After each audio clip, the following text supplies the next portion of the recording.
Vous êtes tous au courant malheureusement des événements douloureux qui ont lieu en France il y a de ça 2-3 semaines maintenant, et on a essayé en tant que musulmans d'apporter la position officielle et claire de la religion musulmane par rapport à ces attentats. On s'est clairement et publiquement désavoué et condamné ces attentats, même si on sait que certaines personnes très mal intentionnées sont sceptiques, et on expliquera pourquoi, Inch'Allah. Et en fait, ce qui est sidérant, c'est qu'à partir du moment où il y a un musulman ou désigné musulman, on dit c'est la religion musulmane qui est responsable. Mais quand c'est un chrétien ou bien un identitaire, non, faut pas dire ça. C'est quelqu'un qu'on connaît pas, c'est pas un militant, c'est pas un actif, c'est quelqu'un qui a dû se procurer du matériel sur Internet. Donc, nous n'avons aucun lien, ni de près ni de loin, avec lui. Mais quand c'est quelqu'un qui crie Allahu Akbar, est-ce qu'il l'a dit ou pas? Parce qu'aujourd'hui, c'est la mode. Il y a toujours un passant qui faisait son jogging qui a entendu. Mais finalement, quand on va regarder les autorités, eh ben, ils disent honnêtement d'ailleurs, et on les en remercie pour cela, ils disent il n'a jamais prononcé Allahu Akbar. On fait dire des choses à des personnes pour stigmatiser et incriminer une communauté. Mais quand c'est vous qui êtes concerné, finalement, là, on a même eu des menaces qui tentaient de dire toute personne qui va nous affilier avec cette personne-là, nous allons porter plainte contre lui pour diffamation. Allahu Akbar. Donc finalement, quand c'est vous qui êtes touché, faut rien dire, faut rien faire. Mais quand c'est nous, finalement, on jette l'amalgame, d'accord, sur toute la communauté musulmane, jusqu'à ce que certains parmi les imbéciles disent sur les réseaux sociaux, un musulman extrémiste, c'est une personne qui passe à l'action, et un musulman modéré, c'est celui qui lui file ton adresse. Vous êtes d'une stupidité, d'un ridicule sans précédent. Et la deuxième communauté, on le regrette, c'est les chrétiens. Donc on a dit, c'est les musulmans qui ont tiré sur le prêtre à Lyon. On vous a tous entendu parler. Blablabla, bla bla, les musulmans, blablabla. Bla bla. On a patienté, on a attendu. Et finalement, on apprend que c'est un chrétien. Pour des histoires d'adultère, subhanallah.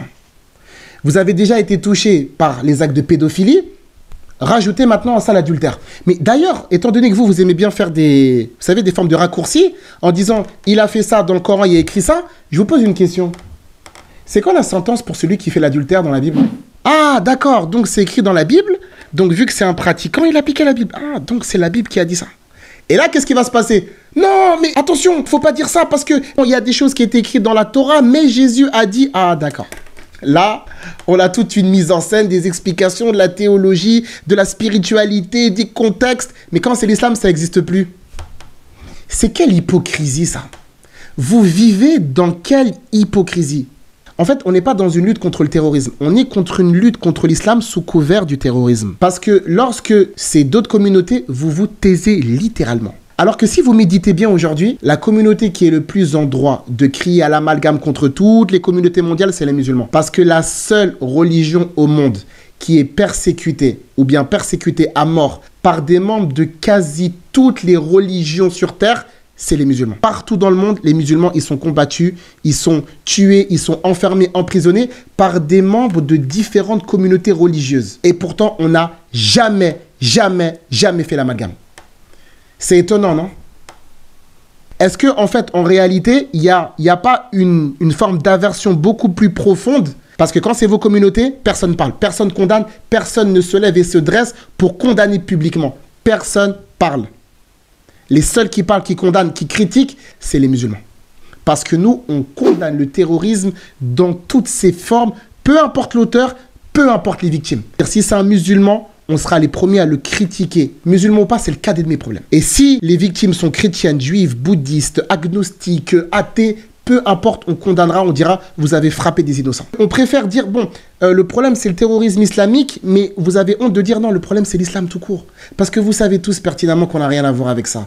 Tous les chrétiens avec qui on parle, tous les chrétiens avec lesquels on a débattu, tous nos voisins, tous nos amis, tous nos proches, vous savez pertinemment qu'on n'a rien à voir avec ça, la police le sait également. Alors pourquoi vous faites semblant? Dites directement, c'est l'islam qui vous dérange, vous avez du mal à gérer cette religion, elle vous donne trop de mal. Et donc vous savez, généralement quand les gens ils sont débordés, bah on a recours à quoi? Au mensonge, à la ruse, hypocrisie, le mensonge, l'infiltration, c'est ce qu'on voit malheureusement encore aujourd'hui. Et ça pullule sur les réseaux sociaux. Et c'est la même chose par rapport aux femmes. Quand on dit soi-disant, on lutte contre le voile, c'est stigmatiser les femmes, c'est les pauvres femmes, nous sommes en train de défendre les droits de la femme. Non, vous êtes en train de tenter d'écraser les musulmanes parce qu'elles sont musulmanes sous couvert de la défense de la femme. Parce que toutes les autres causes féminines, c'est le cadet de vos soucis. Les femmes qui dorment dehors, les femmes violées, les femmes battues, les femmes qui sont pauvres, isolées, c'est le cadet de vos soucis. C'est la même chose par rapport au terrorisme. C'est la raison pour laquelle vous êtes des grands hypocrites.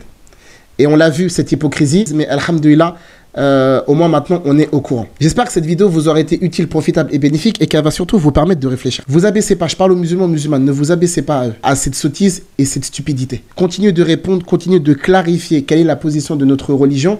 Les gens, ils vont vous insulter parce qu'ils ne vous aiment pas, d'accord? Discutez avec les gens sincères, les gens honnêtes, quand bien même ils ne seraient pas d'accord avec vous et quand bien même ils ont des amalgames et des préjugés par rapport à la religion musulmane pour qu'on puisse apaiser, Inch'Allah, et participer, nous, en tant qu'acteurs actifs, au retour à la calmie, à la tranquillité, la paix et la sérénité. J'espère que cette vidéo vous aura été utile, profitable et bénéfique. Barakallahu fikoum wa salam alaikum.